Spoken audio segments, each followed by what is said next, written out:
Super 8க்குள் இதை செய்யலன்னா ஆபத்து இந்தியாவுக்குதான். ரோஹித் சர்மாவை எச்சரிக்கும் புள்ளிவிவரம். ரசிகர்களுக்கு விருந்து படைத்து வரும் ஐசிசி 2024 டி20 உலகக்கோப்பை கிரிக்கெட் தொடரில் இந்தியா இதுவரை விளையாடிய 2 போட்டிகளிலும் வெற்றி பெற்றுள்ளது. குறிப்பாக முதல் போட்டியில் அயர்லாந்தை எளிதாக தோற்கடித்து இந்தியா தொடரை வெற்றியுடன் துவங்கியது. ஆனால் இரண்டாவது போட்டியில் முதலில் பேட்டிங் செய்த இந்தியா 119 ரன்களுக்கு ஆல் அவுட்டானது.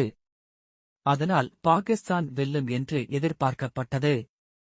இருப்பினும் பந்து வீச்சில் அனலாக செயல்பட்ட இந்திய பவுலர்கள் பாகிஸ்தானை 20 ஓவரில் 113 ரன்களுக்கு கட்டுப்படுத்தினர்.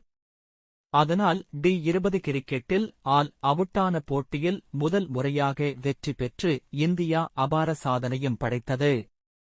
முன்னதாக அப்போட்டியில் முதலில் பேட்டிங் செய்த இந்தியாவுக்கு நம்பிக்கை நட்சத்திரம் விராட் கோலி 4 ரன்னில் அவுட்டாகி ஏமாற்றத்தை கொடுத்தார். பொதுவாகவே 3வது இடத்தில் களமிறங்கி நங்கோரமாக விளையாடும் ஸ்டைலை கொண்ட அவர் பாகிஸ்தானுக்கு எதிராக எப்போதுமே சிம்ம சொப்பனமாக செயல்படக்கூடியவர்.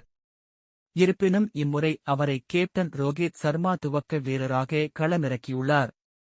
ஆனால் இதற்கு முன் டி20 உலகக்கோப்பையில் பாகிஸ்தானுக்கு எதிராக 3வது இடத்தில் களமிறங்கிய விராட் கோலி முறையே 78, 36, 55, 57, 82 ரன்கள் எடுத்து இந்தியாவின் வெற்றிகளில் கருப்பு குதிரையாக செயல்பட்டார். இருப்பினும் இம்முறை துவக்க வீரராக களமிறங்கிய அவர் முதல் முறையாக பாகிஸ்தானுக்கு எதிராக டி20 உலகக்கோப்பை ஒற்றை இலக்க ரன்னில் அவுட்டானார். அதைவிட டி20 உலகக்கோப்பை வரலாற்றில் 3வது இடத்தில் விராட் கோலி மொத்தம் 24 இன்னிங்ஸில் விளையாடியுள்ளார். அந்த 24 இன்னிங்ஸில் அவர் வெறும் 1 முறை மட்டுமே ஒற்றை இலக்க ரன்னில் அவுட்டாகியுள்ளார். ஆனால் 3வது இடத்தை தவிர்த்து மற்ற இடங்களில் அவர் 3 முறை களமிறங்கியுள்ளார். ஆச்சரியப்படும் வகையில் அந்த 3 இன்னிங்ஸிலும் அவர் ஒற்றை இலக்க ரன்னில் அவுட்டாகியுள்ளார்.